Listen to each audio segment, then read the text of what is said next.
Hello, hello tout le monde, j'espère que vous allez bien, j'espère que vous passez une très bonne journée ou une très bonne soirée. Dans cette vidéo, j'aimerais vous parler des 5 alternatives qui pourraient vous aider à réduire vos dépenses.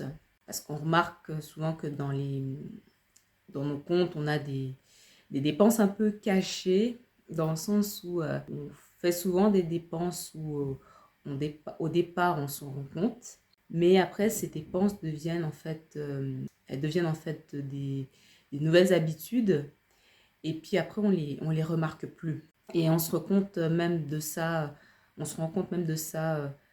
plusieurs mois, plusieurs années après que, ah tiens, je fais des dépenses sur tel type d'achat, alors que peut-être que l'achat en question, j'en ai plus besoin.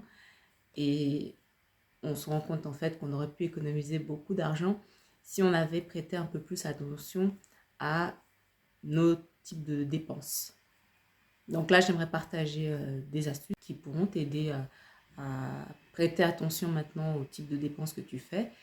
Et je t'invite également à mettre dans les commentaires d'autres astuces qui te viendraient en tête, que tu utilises et qui pourraient aider aussi d'autres personnes.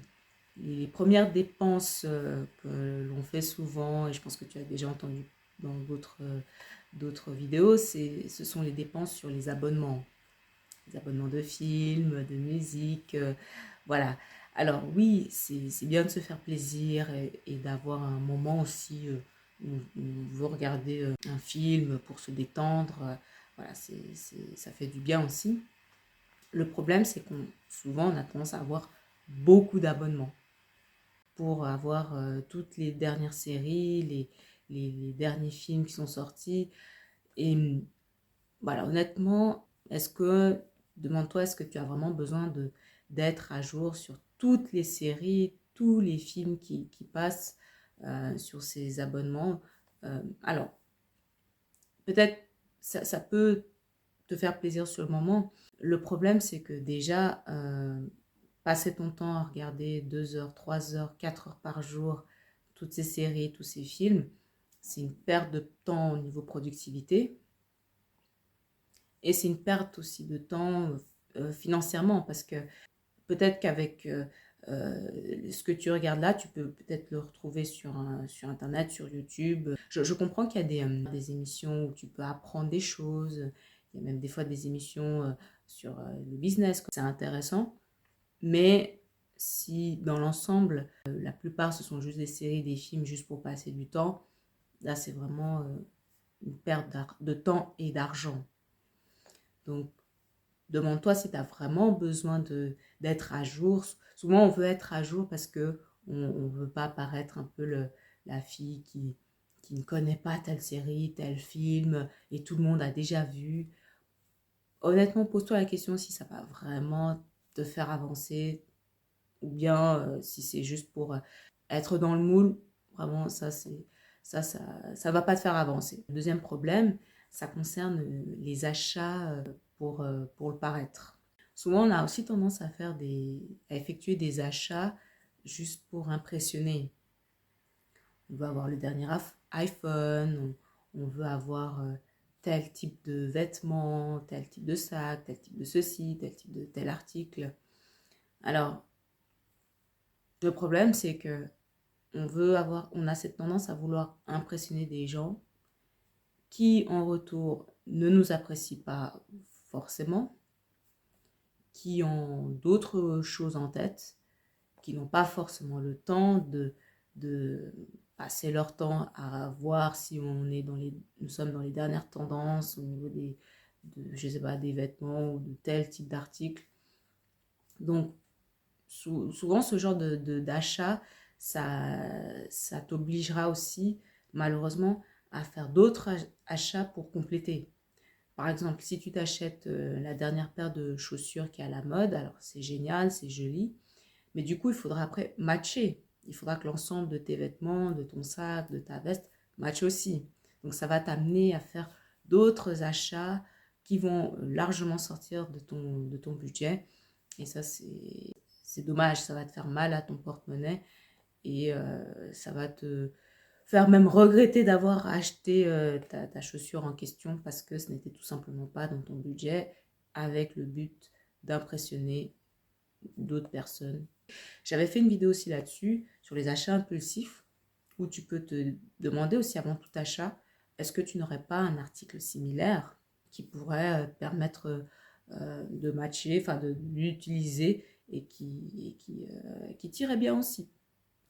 Troisième astuce, ça rejoint un peu, alors ça rejoint pas exactement, mais j'avais parlé des abonnements. Et là, alors je sais que je vais parler de quelque chose où je sais qu'il risque d'avoir des commentaires à ce sujet, ce sont les abonnements de fitness, les abonnements dans les salles de sport.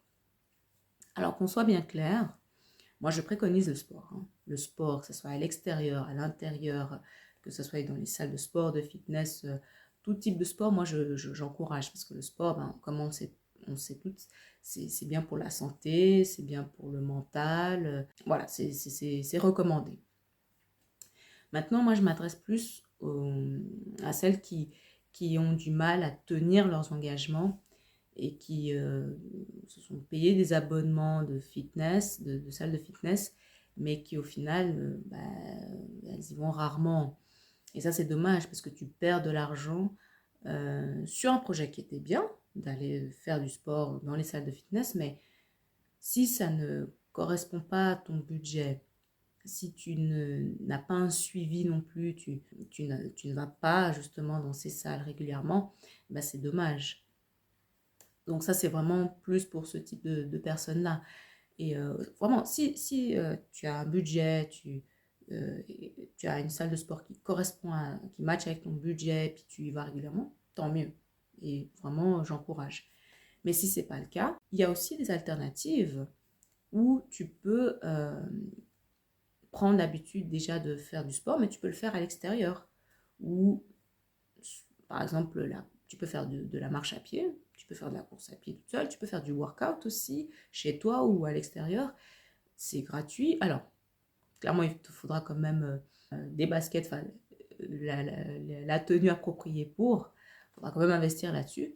Mais dans le sens où, voilà, il y a des terrains de sport où tu peux aller et faire ton activité à l'extérieur. Alors, encore une fois, je ne suis pas en train de dire que toutes les personnes qui font du sport à l'extérieur ont des difficultés financières. Non, pas du tout. Mais dans le cas où on a un objectif, on veut économiser de l'argent, on veut on veut avoir un meilleur suivi de son argent, de ses habitudes aussi, pour le moment, tu peux par exemple faire du sport à l'extérieur. Comme j'ai dit, tu peux faire de la course à pied, de la marche à pied, tu peux faire ton workout, tu peux aussi avoir une corde à sauter que tu fais dans un parc. Tu peux aussi, si tu as la chance d'habiter vers un parc où tu as des bars et tu peux faire ton sport aussi, des bars de sport. Alors c'est clair que c'est pas la même ambiance que dans les salles de fitness, mais c'est aussi une alternative et c'est pas mal aussi. Tu as aussi des clubs de sport, enfin des pistes d'athlétisme où tu as des coins de sport où tu peux aller aussi gratuitement. Ça c'est bien aussi, ce sont des alternatives qui vont vraiment t'aider à réduire tes dépenses. La quatrième astuce, ça concerne les déplacements. Les déplacements dans le sens où quand tu habites à moins de 20 minutes de ton lieu de travail, de ton lieu d'école, de formation, etc., voilà, au lieu de payer un abonnement de transport en commun chaque mois qui coûte quand même, hein, selon où tu habites, ça peut quand même coûter cher, selon ton âge aussi. Tu peux aussi prendre l'alternative de marcher. Ça, c'est aussi du sport. Alors clairement, si tu as la chance d'habiter dans un endroit où c'est safe aussi au niveau des trottoirs, tu peux marcher tranquillement, n'hésite pas à marcher. N'hésite pas à t'économiser en marchant, ou si tu as un vélo, quelque chose comme ça va vachement t'économiser. Parce que tous les mois, payer ton abonnement, c'est coûteux.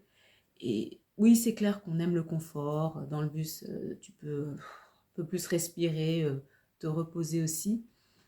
Mais vraiment pour des trajets de moins de 10, 15, 20 minutes, vraiment ça peut t'économiser.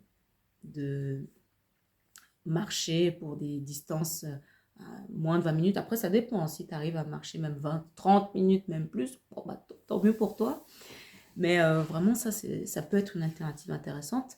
Et maintenant, si voilà, le week-end, tu sors, tu as besoin de faire des trajets plus longs, tu peux aussi avoir des cartes de bus où là, tu mets toi-même ton argent, tu mets toi-même le montant parce que tu auras évalué les nombres de fois où tu prends le bus et tu sais que tu peux avoir un budget pour tes trajets que tu fais. Et ça, c'est pas mal parce que tu vas évaluer que voilà, toi, tu sors à peu près tant de fois par semaine et ça te coûte tant l'aller-retour.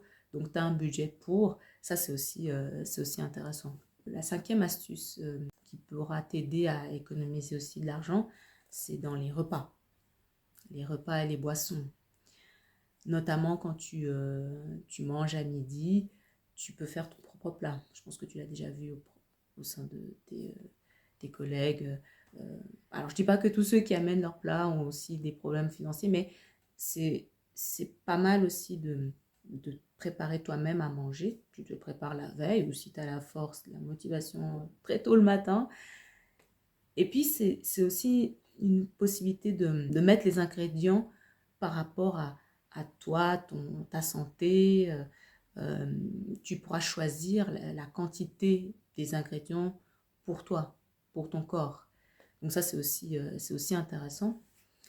Alors, je sais que tu peux être dans des environnements où on va te reprocher, on va dire, oh, mais tu n'es plus sociable, oh là là, tu n'amènes que ton plat.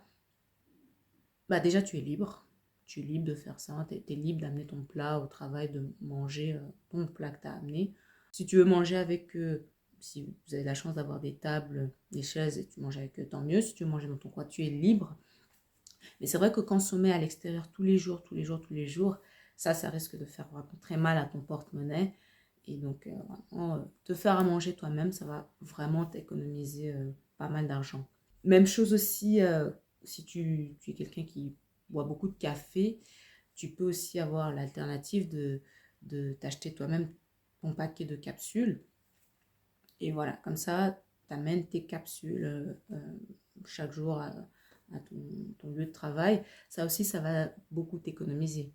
Parce que mine de rien, même si tu t'achètes toi-même chaque jour dans ton lieu de travail ton café, ça coûte quand même. Ce n'est pas rien, surtout si tu bois plus de 3 4 fois, ça coûte. Alors que si tu as tes capsules, ça peut faire une grande différence. Donc voilà, après oui, bien évidemment, on veut se faire plaisir dans la vie, c'est important, mais il y a un budget pour, il y a un budget pour. Et là, vraiment, dans cette vidéo, c'était vraiment des alternatives pour s'économiser un maximum d'argent. Et sur ce, je te souhaite de passer une très bonne fin de journée ou une très bonne soirée et je te dis ciao ciao.